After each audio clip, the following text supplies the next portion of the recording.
आइए जानते हैं आज की कुछ अंतर्राष्ट्रीय खबरों को। पहले एक नजर आज की हेडलाइंस पर।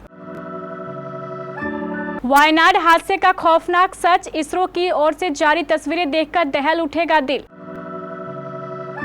सुप्रीम कोर्ट ने SC/ST की सब कैटेगरी में आरक्षण को दी मंजूरी। कुपवाड़ा में मारा गया हाफिज सईद का करीबी पाकिस्तानी SSG कमांडो। चक्रव्यूह वाले भाषण के बाद ईडी की रेड की हो रही तैयारी, राहुल गांधी का आरोप। बारिश में बह गए घर और दुकान, नदी नालों में आया तूफान। जय शाह की अध्यक्षता वाली कमेटी ने पाक को दी खुशखबरी।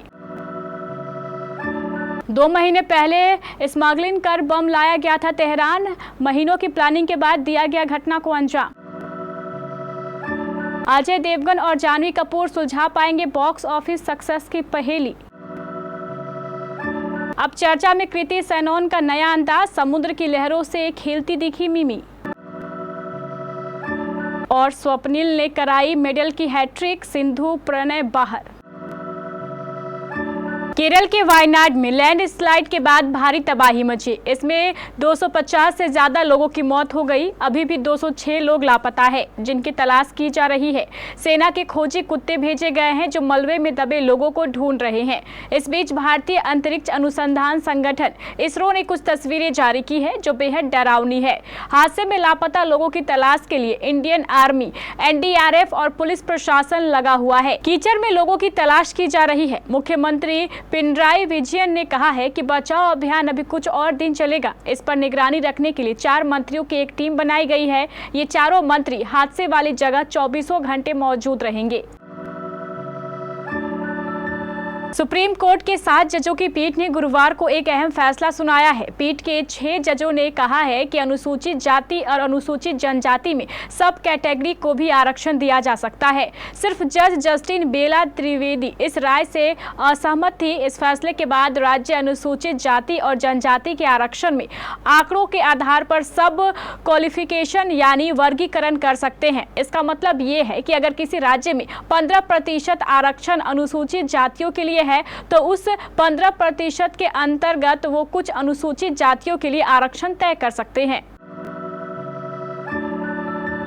खूंखार पाकिस्तानी आतंकवादी और 26/11 मुंबई हमले का मास्टरमाइंड हाफिज सईद का करीबी पाकिस्तानी SSG कमांडो सुरक्षा बलों की कार्रवाई में जम्मू कश्मीर के कुपवाड़ा जिले में ढेर कर दिया गया है।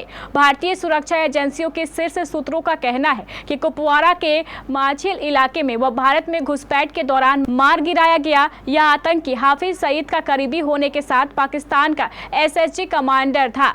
उसका नाम नोमान जियाउल है। सुरक्षा एजेंसियों के अनुसार बीते 27 जुलाई को वह भारत में घुसपैठ के दौरान मारा गया। इस पाकिस्तानी SSG आतंकवादी की विभिन्न तस्वीरें और वीडियो भी सामने आई है। इसमें एक वीडियो में वह संयुक्त राष्ट्र द्वारा घोषित अंतर्राष्ट्रीय आतंकी और भारत के दुश्मन हाफिज सईद के साथ भी देखा गया है। लोकसभा में विपक्ष के नेता राहुल गांधी ने शुक्रवार को दावा किया है कि संसद में उनके चक्रव्यूह भाषण के बाद प्रवर्तन निर्देशालय द्वारा उनके खिलाफ छापेमारी की योजना बनाई जा रही है। राहुल ने कहा है कि वह खुली बाहों के साथ ईडी अधिकारियों का इंतजार कर रहे हैं। सोशल मीडिया प्लेटफॉर्म X पर एक पोस्ट में राहुल गांधी ने लिखा, जाहिर है 2 में से एक को मेरा चक्रव्यूह वाला भाषण अच्छा नहीं लगा। ईडी के अंदरूनी सूत्रों ने मुझे बताया है कि छापेमारी की तैयारी हो रही है। मैं ईडी का खुली बाहों से इंतजार कर रहा हूं। चाय और बिस्किट मेरी तरफ से। इतना ही नहीं, राहुल ने अपने इस पोस्ट में प्रवर्तन निर्देशालय के अधिकारियों को X हैंडल को टैग भी किया है। लोकसभा में नेता प्रतिपक्ष राहुल गांधी ने सोमवार को केंद्र सरकार पर हिंदुस्तान को अभिमन्यु की तरह चक्रव्यूह में फंसाने का आरोप लगाया था और कहा था कि विपक्षी गठबंधन Indian national development inclusive alliance इस चक्रव्यूह को तोड़ेगा। उत्तराखंड के अलग अलग जिलों में भारी बारिश का सिलसिला जारी है। सूबे में बारिश आसमान से आफत बनकर बरस रही है। एक तरफ जहां सड़कें धंस गई है, घर और दुकानें बह गई है, वहीं नदी नाले भी उफान पर है। बारिश संबंधित घटनाओं में कई लोगों की जान भी चली गई है और कई लोग लापता भी हो गए हैं। इस बीच मौसम विभाग ने बताया है कि 2 हफ्ते देहरादून सहित कई जिलों में बारिश हो सकती है। मौसम विभाग के पूर्वानुमान के मुताबिक 2 अगस्त को सूबे के देहरादून, उत्तरकाशी, चमोली, पौड़ी, गढ़वाल, पिथौरागढ़, बागेश्वर, चंपावत, नैनीताल और उधम सिंह नगर के अधिकांश हिस्सों में भारी बारिश की संभावना जताई गई है। चैंपियन ट्रॉफी 2025 को लेकर पाकिस्तान कई दिनों से परेशान है, लेकिन अब एक खुशखबरी बीसीसीआई के सचिव जय शाह ने पाकिस्तान को दे दी है। जय शाह की अध्यक्षता वाली आईसीसी की एक कमेटी ने चैंपियंस ट्रॉफी के लिए पाकिस्तान का बजट पास कर दिया है। मेगा इवेंट का आयोजन 2025 की शुरुआत में होना है, लेकिन भारतीय टीम टूर्नामेंट खेलने के लिए पाकिस्तान जाएगी या नहीं, इस बात की अभी तक पुष्टि नहीं हो पाई है। पाकिस्तान चैंपियंस ट्रॉफी की मेजबानी और भारत को पाकिस्तान बुलाने के लिए बेताब है। यहां तक कि पाकिस्तान ने आईसीसी को मेगा इवेंट के लिए ड्राफ्ट शेड्यूल भी दे दिया है, जिसमें भारत के सभी मैच लाहौर में रखे गए हैं। लेकिन आईसीसी और बीसीसीआई ने टीम इंडिया के पाकिस्तान जाने के मुद्दे पर चुप्पी साध रखी है। कोलंबो में हुई सालाना मीटिंग में भी इस मुद्दे पर कोई चर्चा नहीं हुई, लेकिन अब जय शाह ने पाकिस्तान को कम से कम एक गुड न्यूज दे दी है। हमास चीफ इस्माइल हानिया ईरान के नवनिर्वाचित राष्ट्रपति मसूद पेजेकिशियान के शपथ ग्रहण समारोह में शामिल होने के लिए तेहरान गए थे। वह ईरानी सेना IRGC के जिस गेस्ट हाउस में ठहरे थे वहीं उनकी हत्या कर दी गई। लेकिन अब खबर है कि जिस बम से हानिया की हत्या की गई है उसे 2 महीने पहले स्मगलिंग कर तेहरान से लाया गया था। न्यूयॉर्क टाइम्स की रिपोर्ट के मुताबिक इस्माइल हानिया की हत्या के लिए जिस रिमोट कंट्रोल बम का इस्तेमाल किया गया उसे 2 महीने पहले तेहरान गेस्ट हाउस में उसी कमरे में रखा गया था जहां हानिया ठहरा हुआ था। रिपोर्ट में ईरान की सेना इस्माइल रेवोल्यूशनरी गार्ड कॉर्प्स के 2 सदस्यों सहित कई अधिकारियों के हवाले से इसकी जानकारी मिली है। यह नया खुलासा उन शुरुआती रिपोर्ट से बिल्कुल अलग है जिसमें कहा गया था कि मिसाइल हमले में हानिया की मौत हुई है।